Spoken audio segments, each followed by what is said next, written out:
आज हम समझेंगे मैक्रो इकोनॉमिक्स का second chapter money and banking. अब मनी और बैंकिंग ये दो वैसे तो अलग टॉपिक्स हैं, लेकिन आपस में काफ़ी इंटर रिलेटेड हैं। सबसे पहले समझते हैं मनी।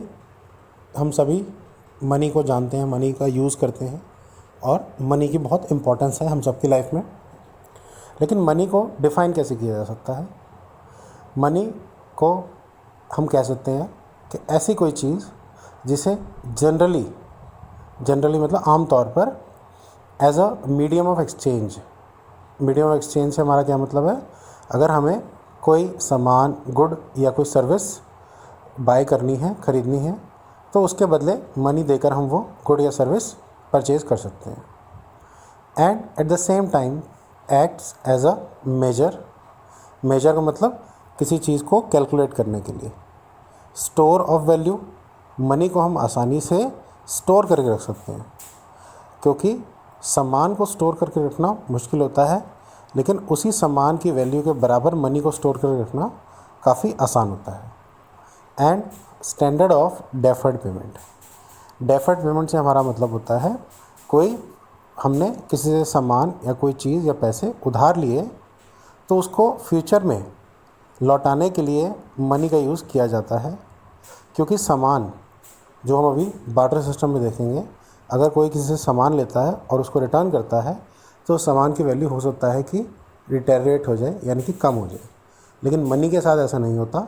मनी अगर आप बाय करते हो, बोरो करते हो, उधार पे लेते हो, तो आप उसको इंटरेस्ट के साथ वापस लौटा सकते हो। तो सबसे पहले समझते हैं फंक्शंस ऑफ मनी। मनी के अपने कई सारे फंक्शंस हैं, जिनमें से सबसे पहला है प्राइमरी फंक्शन। प्राइमरी फंक्शन क्या है मनी का? Money is used as a medium of exchange. अगर आपको कोई सामान एक्सचेंज करना है या कोई सर्विस एक्सचेंज करनी है, उसके बदले में आप मनी के थ्रू उसको पे कर सकते हो। दूसरा है कॉमन मेजर ऑफ वैल्यू और यूनिट ऑफ वैल्यू, यानी ये पता लगाना कि किसी चीज़ की एग्जैक्टली कितनी वैल्यू है, उसके लिए मनी काफ़ी यूज़फुल है। ये चीज़ आपको समझ में ज़्यादा बेटर तरीके से तब आएगी जब आप समझोगे कि जब मनी नहीं थी तो चीज़ों को मेजर कैसे किया जाता था। क्योंकि तब जो सिस्टम था उसे हम कहते हैं बार्टर सिस्टम। बार्टर सिस्टम में क्या होता था? एक सामान के बदले दूसरा सामान एक्सचेंज किया जाता था। लेकिन उसमें बहुत बारी कन्फ्यूजन होती थी कि जो सामान एक्सचेंज हो रहे हैं, क्या वो इक्वल वैल्यू के हैं? क्या ये जो डील है वो फेयर डील है? तो ये कन्फ्यूजन हमेशा रहती थी जब तक मनी नहीं थी। तो जब मनी इंट्रोड्यूस की गई तो उससे कन्फ्यूजन ख़त्म हो गई, क्योंकि आप बता सकते हैं कि इस सामान की वैल्यू इतने रुपीज़ या इतनी जो भी करेंसी आप यूज़ करते हैं, उतने रुपीज़ में इसकी वैल्यू कैलकुलेट की जा सकती है। अच्छा, ये हो गया इसका प्राइमरी फंक्शन।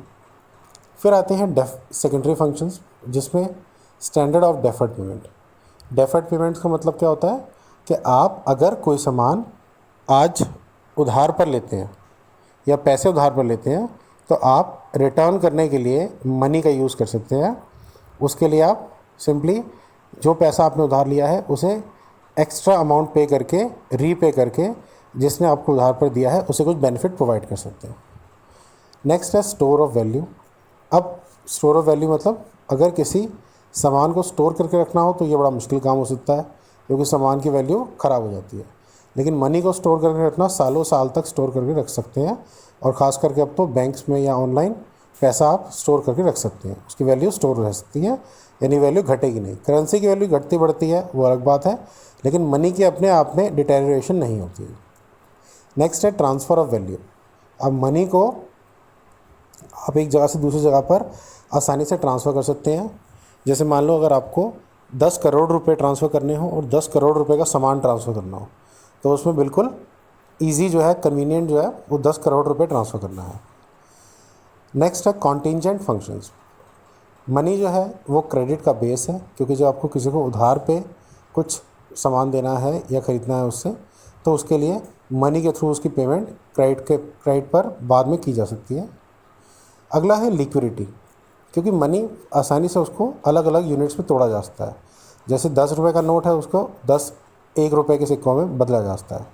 500 रुपीज़ का नोट है, उसे 100 रुपीज़ के 5 नोट्स में, या फिर 10 रुपीज़ के 50 नोट्स में इसी तरीके से और भी अलग अलग यूनिट्स में उसे बांटा जा सकता है। तो ये काफ़ी इजी कर देता है मनी को आसानी से चीज़ों को डील करने में। चीज़ों में जब हम डीलिंग करते हैं तो अलग अलग यूनिट्स में बांटने से वो डीलिंग आसान हो जाती है। नेक्स्ट है basis of price mechanism. Price mechanism क्या होता है? जब आप किसी चीज़ की कीमत को कैलकुलेट करते हैं तो अगेन उसका प्राइस कितना डिटरमाइन किया जाएगा, उसके लिए मनी बहुत ज़रूरी है। ऐसे ही प्रोड्यूसर्स जब अपना सामान जो बनाते हैं बेचने के लिए, उन्हें मैक्सिमम प्रॉफिट तभी मिल सकता है जब मनी के थ्रू वो कैलकुलेट कर पाएँ कि किसी चीज़ का एग्जैक्ट प्राइस कितना हो जिसमें उनको एग्जैक्ट इतना मैक्सिमम प्रॉफिट मिल सकता है। क्योंकि जो माइक्रो इकोनॉमिक्स में हमने पढ़ा कि कंज्यूमर्स इक्विलिब्रियम, प्रोड्यूसर्स इक्विलिब्रियम, ये वही बात का कंसेप्ट है कि प्रोड्यूसर और कंज्यूमर दोनों को अपने मैक्सिमम सेटिस्फैक्शन, और एज ए प्रोड्यूसर आपको मैक्सिमम प्रॉफिट चाहिए, एज ए कंज्यूमर आप मैक्सिमम सेटिस्फैक्शन चाहते हो। तो वो दोनों ही चीज़ें मनी की टर्म्स में जब आप कैलकुलेट करते हो, आपको प्रॉफिट कितना हो रहा है एज ए प्रोड्यूसर और आपको एज ए कंज्यूमर कितनी सेटिस्फैक्शन मिली उस पैसा खर्च करने के बदले, उसी से ही आप कंपेयर करके बता सकते हो कि एग्जैक्टली आपको सेटिस्फैक्शन ज़्यादा मिली या कम मिली as compare to the price you have paid. और वो प्राइस कहाँ से कैलकुलेट होता है? मनी की टर्म्स में। नेक्स्ट है basis of distribution of income. अब हम बात करते हैं बहुत बार कि इनकम इनइक्वालिटीज़ हैं हमारी इकनॉमी के अंदर या दुनिया में बहुत सारे देशों में। तो इनकम इनइक्वालिटीज़ कैलकुलेट कैसे की जाती है? On the basis of money, कि भैया जिसके पास जितना पैसा है उसी के हिसाब से डिसाइड होता है ना कि वो इनकम डिस्ट्रीब्यूशन इक्वल है या अनइक्वल है। अच्छा, नेक्स्ट आता है बार्टर सिस्टम, जिसकी हमने बात की। बार्टर सिस्टम में कुछ बेसिकली अगर सबसे पहले तो उसकी डेफिनेशन अगर हम देखें तो बार्टर सिस्टम का मतलब होता है सामान के बदले सामान या कोई सर्विस को एक्सचेंज करना। लेकिन ये चीज़ इतनी कन्वीनियंट नहीं थी, इसमें बहुत सारी कमियां थी। अब वो क्या क्या थी? जैसे कि पहला है lack of a common measure of value, यानी किसी चीज़ की वैल्यू को कैलकुलेट करने के लिए कोई एक सिंगल तरीका नहीं था। दूसरा, lack of double coincidence of wants. अब अगर मान लो मुझे कोई सामान जो चाहिए, हो सकता है कि वो सामने वाले के पास जिससे मैं डील कर रहा हूँ, हम दोनों के पास एक दूसरे की ज़रूरत का सामान अगर नहीं है या किसी एक के पास वो सामान नहीं है जो दूसरे को चाहिए, तो वो डील नहीं हो पाएगी। लेकिन मनी के केस में ऐसा नहीं होता। मनी के केस में अगर आपके पास मनी है तो दूसरे को अगर वो सामान बेचना है तो वो ईज़िली आपको वो सामान दे देगा पैसों के बदले में। ऐसे ही lack of standard of deferred payments. तो जब सामान के बदले सामान एक्सचेंज होता है तो अगर उधार पे कोई सामान, क्योंकि ज़्यादातर बिजनेस में जो ट्रांजैक्शंस हैं वो क्रेडिट पर होती हैं, तो क्रेडिट में हुई ट्रांजैक्शंस में रीपे करते वक्त आपको एक्स्ट्रा बेनिफिट जब तक नहीं आप प्रोवाइड करोगे सामने वाले को जिसने आपको उधार पर सामान या पैसे दिए थे, तो उसको बेनिफिट नहीं होगा। तो सामान के बदले सामान वापस लौटाना ये एग्जैक्टली कन्फ्यूजन क्रिएट करता है कि सामने वाले ने जिसने आपको उधार पर वो सामान बेचा था उसको एग्जैक्टली फ़ायदा हुआ या नुकसान हुआ है। लेकिन मनी के केस में ये बहुत आसानी से कैलकुलेट किया जा सकता है। नेक्स्ट है lack of store of value, यानी जब आप किसी सामान की वैल्यू को, जैसे मनी के टर्म्स में जो उसकी वैल्यू है उसे स्टोर करके रखना बहुत आसान है, लेकिन सामान को स्टोर करके रखना बड़ा मुश्किल है। जैसे पुराने ज़माने में लोग एनिमल्स को यूज़ करते थे, तो एनिमल्स को आप जितने बूढ़े होते जाएंगे, ओल्ड होते जाएंगे, उनकी वैल्यू उतनी कम होती जाएगी। लेकिन मनी के केस में ऐसा नहीं होता। मनी की वैल्यू जो है, करेंसी की वैल्यू चेंज हो जाती है लेकिन मनी की वैल्यू उतनी ही रहती है। Next is lack of divisibility. Divisibility से हमारा क्या मतलब है? चीज़ों को बांटना।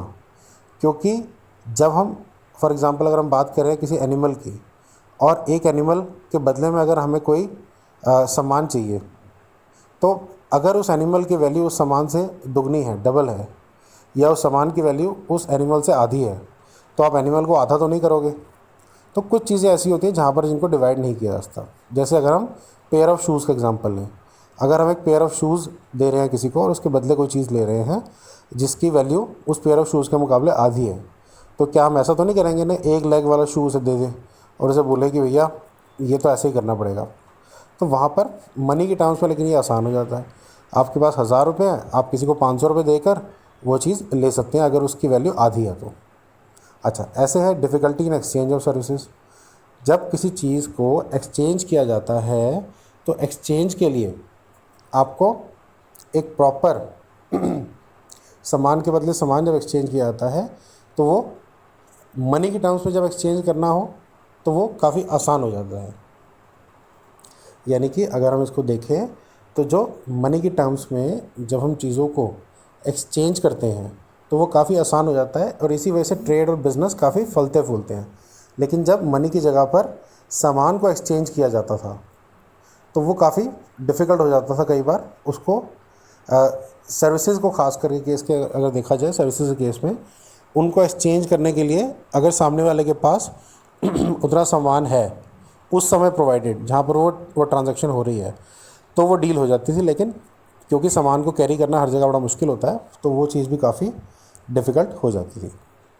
अच्छा, इसके बाद आता है मेजर्स ऑफ मनी सप्लाई। अब मनी सप्लाई क्या होता है, उसे कैसे मेजर किया जाता है, वो हम अगली ऑडियो में सुनते हैं।